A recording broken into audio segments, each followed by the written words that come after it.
Estás escuchando el podcast de Hexplo. Hola, soy Gia, la asistente virtual de Hexplo. Hoy hablamos de GES de Sistemas de Información Geográfica. Bienvenidos a un nuevo episodio del podcast de Hexplo.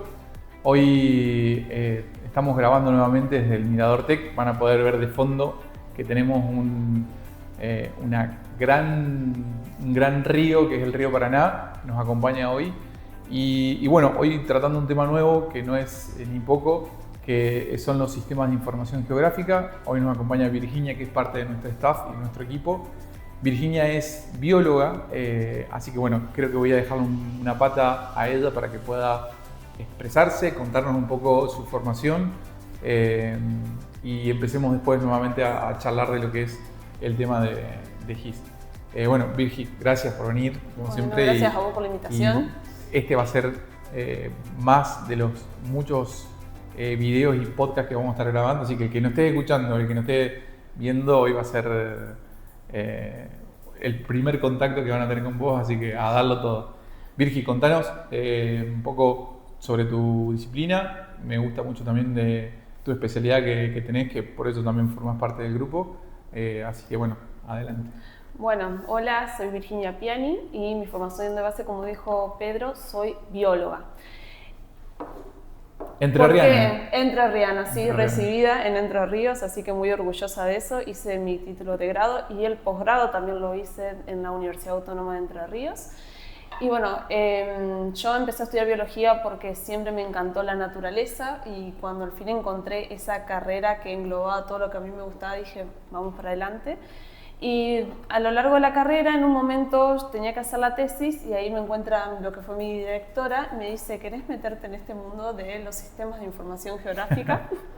Y bueno, me encantó ahí, entonces hice mi tesis relacionada con eso y después surgió la posibilidad de hacer una maestría en geomática que está relacionado también con todo esto del... Si querés contar un poco de geomática, que también me parece interesante. Lo vamos a hablar más adelante, sí, pero sí. Adelante. La geomática es la ciencia que engloba todos los datos que tengan ubicación sobre...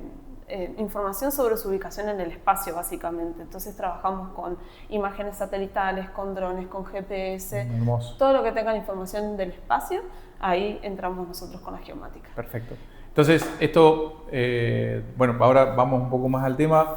Me pareció muy bueno abordar este tema de sistemas de información geográfica, que a partir de ahora, para que sepan, le vamos a decir GIS. Cada vez que nombremos el término GIS, es la abreviatura de información geográfica. Virginia, como comentó, tiene muchísima expertise en este tema. Juntos trabajamos arduamente codo a codo con este tema y bueno, creo que me parece bueno arrancar, que nos cuentes un poco qué es el GIS, el famoso GIS o la gente que hace GIS, qué son estos sistemas de información geográfica. Y bueno, durante el podcast lo que vamos a hacer es tratar de contar cuáles son los mitos, cuáles son las búsquedas y bueno, después contar experiencias y demás. Así que bueno, arranquemos y contanos un poquito de eso de qué es. Bueno, muchas veces cuando vemos un sistema de información geográfica, un GIS, en realidad lo que estamos viendo es el producto final, que es un mapa, y la gente ve el mapa como un dibujo, pero es mucho más que eso. Un sistema de información geográfica es una base de datos que integra todos esos datos y su ubicación en el espacio. Entonces nos permite trabajar con capas, integrar datos de suelos, de ambiente, de biodiversidad, de infraestructura y a través de esto ya tenemos un sistema completo. Ajá. En el que podemos consultar todo el tiempo para buscar información. Y complejo. Y complejo. Siempre que me toca hablar con algún cliente y le digo, che, vamos a hacer GIS y termina medio raro, yo se lo traduzco un poco más sencillo y se lo desmenuzo y le digo, imaginen el mapa de la Tierra y que encima le podemos poner todas las capas que se te ocurran. Es decir, le ponemos las calles, le ponemos los pueblos, pero después le podemos aumentar muchísimo más y decir, che, las áreas naturales protegidas. Analizame cómo se relacionan todos estos aspectos. Entonces nosotros vamos a ver puntos, líneas, polígonos, además de otras cosas más complejas, pero en cada punto y en cada línea hay información. Y toda esa información luego la podemos entrecruzar y obtener un producto complejo que nos permite analizar el territorio. Entonces, mito derrocado no es un mapa más, no es un ni dibujo. un mapa ordinario, es un dibujo, exacto. Entonces, como para seguir un poco la línea que teníamos desarrollada, cómo esto, desde el punto de vista biológico y desde la biología, después de última yo puedo dar desde el punto de vista de la geología, pero me parecía muy interesante desde el parte de la biología, qué son los corredores biológicos, qué son las áreas sensibles y por qué es importante esto integrarlo con los sistemas de información o con los GIS. Bueno, el corredor biológico, dicho de una forma muy sencilla, es un camino que conecta ambientes. Entonces no tiene que ser un área muy extensa, no tiene que ser un ambiente muy grande cuando pensamos en un bosque de cosas. Puede ser simplemente una línea de monte, puede ser un camino asociado a un curso de agua, cualquier cosa que conecte dos ambientes. Y al conectar esos dos ambientes, ¿qué es lo que permite? Que la biodiversidad pueda movilizarse de un ambiente a otro y a través de esa movilización van a alimentarse, van a reproducirse y van a interactuar. Claro. Y cuando hablamos de un área sensible, nos estamos refiriendo a un área que ya ha sido intervenida, entonces cualquier intervención va a tener un impacto mayor a lo que normalmente tendría. O sea, no es un área que va a quedar prístina, en la que no se puede intervenir más, pero es un área donde las decisiones van a tener mucha más importancia. Es como decir área sensible, es como delicada o... Delicada, puede ser un campo que haya sido degradado, algún área que haya sido contaminada previamente, Claro. Entonces cualquier degradación, cualquier impacto negativo que haya sufrido, bueno, no digamos que vamos a descartarla de cualquier tipo de uso al futuro, pero las decisiones en ese espacio van a tener importancia. También puede ser un área que esté expuesta a algún riesgo ambiental, esa Claro. es otra opción, algún riesgo, depende de la población en la que se encuentra ahí, también la población puede verse afectada, esas cosas las estudiamos todas del riesgo ambiental, Perfecto. Inundaciones, impactos, a eso nos referimos. Perfecto. Muchas veces también es necesario la información de campo y trasladada, ¿no?, para validarla en los GIS. Si bien muchas veces tenemos estas capas que ya están preestablecidas, Sí. Es necesario la validación de decir, che, vamos a campo, revisemos si realmente lo que estamos viendo tiene un poco de sentido y ahí de definir, bueno, qué tan sensible o no sensible es. Sí, nosotros siempre nos encanta hablar ahí de sinergia. Ajá. Es una sinergia, porque no es que hagamos todo remoto, no es que se descarte la parte del campo, que encima que es algo que nos encanta, como científicos nos encanta ir al campo, sino que lo complementamos. Vamos al campo, obtenemos datos y los llevamos al GIS, o también puede pasar, vamos al GIS, tomamos datos, ya sea una imagen satelital, son todas, trabajamos con muchas imágenes que algunas están disponibles de forma gratuita, otras no, pero hay mucha información dando vuelta hoy en día y cada vez hay más. Entonces, nosotros obtenemos información y decimos, bueno, voy a validar si efectivamente esto está pasando en el terreno y hacemos esa Te sinergia. cuento una experiencia desde la geología. Muchas veces buscamos minerales de interés y en zonas remotas como son montañas y demás, uno ve un punto de color, un punto que cree que es una mineralización de interés y cuando llega termina siendo otra cosa. Entonces, validar eso, revisar Siempre. que la información es muy importante. Me gustaría saber cuáles son el problema real cuando se ve lo que está, pero vamos más aplicado y para que el que nos esté escuchando y que no sea científico, realmente no sea científico, no sea más o menos del palo, si se quiere, ¿no? De la línea nuestra que venimos trabajando, entienda por qué es importante desarrollar esto y no generar un sistema de información geográfica o no generar mapas que tengan esta solidez.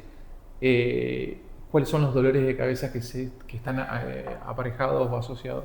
Bueno, nosotros cuando trabajamos con todos estos datos, lo que pasa es que si no está mapeado, no existe. Claro. No existe para tomar decisiones, Claro. hasta que surge el problema. Entonces, ¿qué puede resultar esto? Que un proyecto se te frene, que una obra se tenga que relocalizar una vez que ya está diseñada, y eso es terrible, es una pérdida de tiempo y dinero.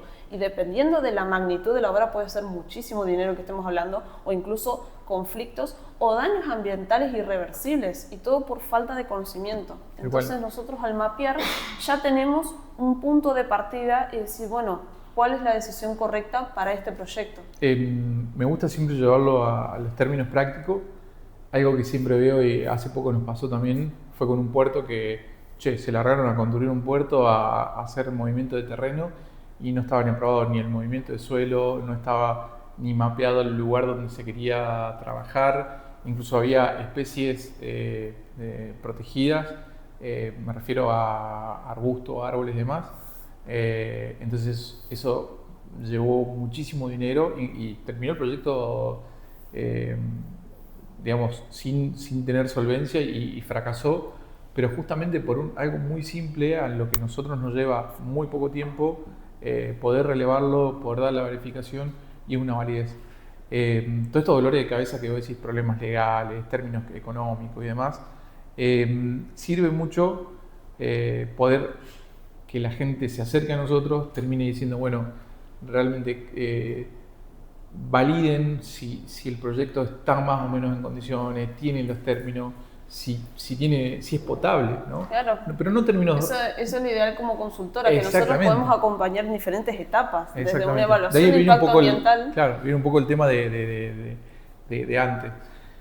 ¿Te animás a decir que el GIS podría ser la etapa cero de cualquier proyecto? Sí, me animo a decir totalmente, y debería en realidad, porque nosotros, siempre va a depender del proyecto obviamente, pero siempre es necesario conocer qué tipo de suelo tenemos, cuáles son los cursos de agua. Esos cursos de agua nos van a determinar qué pendiente tenemos riesgos de inundación, qué biodiversidad hay. Yo tengo, la verdad que para empezar cualquier proyecto debería ser obligatorio que tengan una evaluación de impacto ambiental, por supuesto.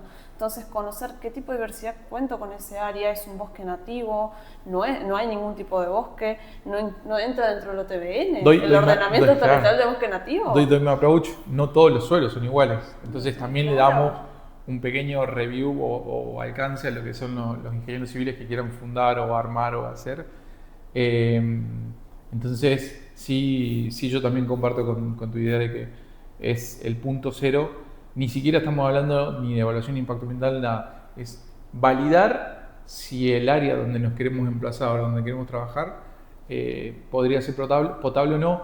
Y en caso de no ser potable, bueno, ¿cuáles son las herramientas o cuáles serían los mecanismos ¿cómo para poder poder modificarlo? Capaz que con solo mover un poco el proyecto ya te ahorras todos esos problemas, no tocas áreas sensibles. Exacto. Te evitas problemas legales, todo lo que es la normativa se puede incluir dentro del SIG. Entonces son cosas que desde el punto cero es lo mejor, yo creo, para ya arrancar con un pie derecho, digamos, en el proyecto. Cual. Algo para comentarle a la comunidad que por ahí nos escucha. Participamos también como consultores dentro de lo que son los términos legales o problemas legales, y nuestro primer paso antes de arrancar cualquier validación o ver realmente cuál es el problema legal que se está trabajando es decir, ¿cómo era el estado cero de todo esto? Y lo primero que hacemos es abrimos el GIS, revisamos, empezamos a mezclar capas y... Podemos ver imágenes viejas, podemos ver qué había acá hasta hace 10 años. Sin tener sesgo, digamos, de decir, bueno, quién es el que tiene razón, quién no, pero muchas veces, creo que me animo a decir bastante que son las veces que terminamos siendo los que definen de manera clara y obviamente con representación, ¿no? Lo que es y cuál es el cambio o cuál ha sido la forma original y el cambio de un lado a otro. Siguiendo con los puntos y que lo que fuimos desarrollando para lo que es esta charla de hoy, que para mí viene muy rica y viene muy bien, es la parte del rol de la biología dentro del GIS. Y acá me animo a tocar un tema que es, como equipo estamos monitoreando todas las cuencas de Entre Ríos y en ciertos puntos estratégicos. No me quiero meter mucho en tema, pero sí que como para que se sepa y que se conozca, cómo hoy llevamos todos esos datos de los puntos de monitoreos y esa biología a datos reales y cómo lo procesamos como consultores. Sí, lo llevamos al territorio. Yo como bióloga no miro especies, yo miro patrones. Entonces esos patrones se reflejan también espacialmente.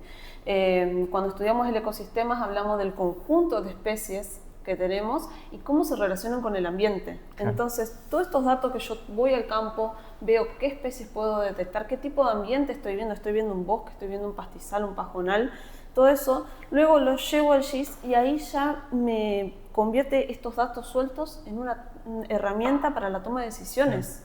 Es una integración y encima se conectan estos datos, por eso en ese proyecto estamos con Pedro como geólogo, estamos con Silvina que es ingeniera química y se especializa en toda la parte de hidrología y es importantísimo esta conexión entre todas las áreas porque nosotros ya tomamos los datos a campo y ahora los integramos a las 3 áreas totalmente, o sea, se cruza mucho esa información y si tenemos una base de datos, mejor que mejor, digamos. O sea, vamos a ver patrones y cómo va cambiando. En este caso, en mi caso es la biodiversidad, en el caso de ustedes los suelos y cómo se interconectan. Algo muy bueno que ya tocamos un poco y era esto, era conversar sobre los casos ejemplos que teníamos. Bueno, esto lo del monitoreo, tenemos infinidades de proyectos que están asociados a esto y vean algo muy importante que me parece interesante, que si yo te digo hacer GIS a partir de un solo consultor o de una sola persona, ¿lo crees realmente potable o preferís que sea un poco más interdisciplinario para poder tener diversidad o variación en el tipo de interpretación que se le dé? Yo creo que la interdisciplinaridad es clave en estos casos. O sea, nosotros como consultora ya tenemos una base interdisciplinaria al 100% y tiene una razón, o sea, nos vamos complementando. No son las mismas SIG los que yo aprendí a usar que los que vos aprendiste a usar justamente y se interconectan, o sea, porque vamos viendo, mira esta herramienta está interesante, vamos a poder ver cuáles son los pendientes, qué riesgo puede surgir en un área. Yo te digo, no, espera, en esa área también hay cierta normativa que hay que tener en cuenta, como te decía ahora, el ordenamiento de bosque nativo. El ordenamiento de bosque nativo está mapeado 100% y está disponible para utilizarlo en un GIS. Es así. Algo que siempre decimos, hablamos cuando estamos en campo es, no es lo mismo los ojos con los que yo veo que con los que vos ves, y seguramente que Silvina tampoco ve. Entonces, tener esas distintas puntos de vista en perspectiva en el mismo punto, en el mismo lugar o en el mismo sistema de información geográfica hace que todavía enriquezca más al proyecto y que evite todos estos problemas de gasto de dinero, problemas legales, etcétera, que ya conversamos.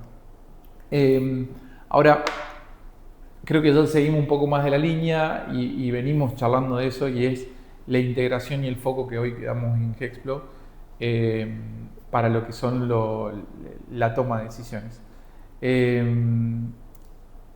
La idea es hoy cómo es la manera resolutiva que vamos trabajando para poder dar soluciones y dar información al cliente, tanto al cliente y a veces a empresas consultoras o a entes gubernamentales, cómo funciona nuestra manera de trabajar y por ahí cómo se va desarrollando, que un poco ya lo contamos, pero no está de más terminar de desarrollarlo. Sí, yo creo que lo más importante dejar en claro es que para nosotros el GIS no es algo que se usa a veces, sino que ya está integrado, es parte de nuestro sistema, es parte de nuestras bases de datos, y esto nos permite que nosotros no tomamos decisiones sobre el territorio, sino que sobre modelos de territorio. O sea, ya directamente estamos hablando de un modelo. ¿Por qué? Porque ya vemos todos los factores que pueden intervenir en todo el territorio. Es un sistema complejo y además también podemos ver a futuro y decir, bueno, si vos haces esto, puede tener tales consecuencias. ¿Qué riesgos te conviene tomar? ¿Qué riesgos no te conviene tomar? Entonces ya estamos hablando de modelos. Y lo otro es que con esto generamos información fidedigna, no hay forma de mentir, le damos trazabilidad, damos datos productivos, es decir, damos el dato fuerte y necesario. Entonces, creo que es muy importante esto y termina siendo el punto cero, así como cuando nos piden un proyecto y empezar a arrancar, lo primero que hacemos es buscar bibliografía. Bueno, a la par empezamos a trabajar con qué es lo que encontramos dentro del área de estudio. Para cualquier cosa, incluso, viste que nos contacta un cliente, pasamos un punto. Lo primero que decimos, pasamos un punto. Dame la ubicación. Quiero ver dónde estás, de qué me estás hablando. De acá quiero remarcar algo y resaltar es cómo nos diferenciamos hoy como consultora. Hoy muchos consultores ya están haciendo SIG, bienvenido sea, porque enriquece a toda la comunidad, enriquece tanto a la zona y a la Argentina en general y toda Latinoamérica. Pero ¿cuál es el mayor diferencial y aporte que hoy estamos dando desde nuestra consultora, y porque hoy también tenemos el placer de decir, che, estamos en el Mirador Tech y es lo que nos da el resalto para poder trabajarlo? Si querés, comentalo y yo te lo refuerzo un poco más. Yo creo que más que nada es todo el tema de la planificación. Bien. O sea, como estábamos diciendo, vamos a usarlo desde el momento cero y vamos a apoyar tus proyectos desde ese punto de vista. Entonces, ¿en qué se basa esta planificación? No es reaccionar a un problema, sino que evitar los problemas antes de que surjan. Tal cual. Y todos los datos que son relevados, creo que esto ya lo comentamos en otro episodio del podcast, son trazados con blockchain. Entonces, lo que hacemos es hashear, digamos, todos los datos que vamos relevando, y además lo trabajamos con inteligencia artificial. Entonces ya nos van haciendo modelos predictivos para decir, bueno, el grado numérico, digamos, si se quiere, por ahí de un impacto o de contaminación. Entonces es una aplicación que hoy nos beneficia muchísimo y nos permite validar el grado de entendimiento que nosotros le estamos dando. Incluso hasta muchas veces la inteligencia artificial nos corrige a nosotros mismos con esto. Así que, bueno, como para poder llegar a un cierre y como para que podamos terminar con esto, sepan primero darnos un like, darnos seguir siempre, y que entiendan que estos puntos cero donde marcamos con Virginia son fundamentales para poder construir lo que es cualquier tipo de proyecto, desde el más chico hasta el más grande. Son fundamentales, y entender y comprender la naturaleza ya no es un capricho, sino una necesidad para evitar dolores a futuro, ¿no? Exacto. Bueno, muchísimas gracias, Vir, por haber venido. Gracias a vos por la invitación, me encantó. Pero hay muchísimos tópicos más que vamos a ir charlando, sí. Así que quédate tranquila que vamos a estar trabajando y hablando un poquito más en el podcast. Muchas gracias a todos, nos vemos en el siguiente episodio.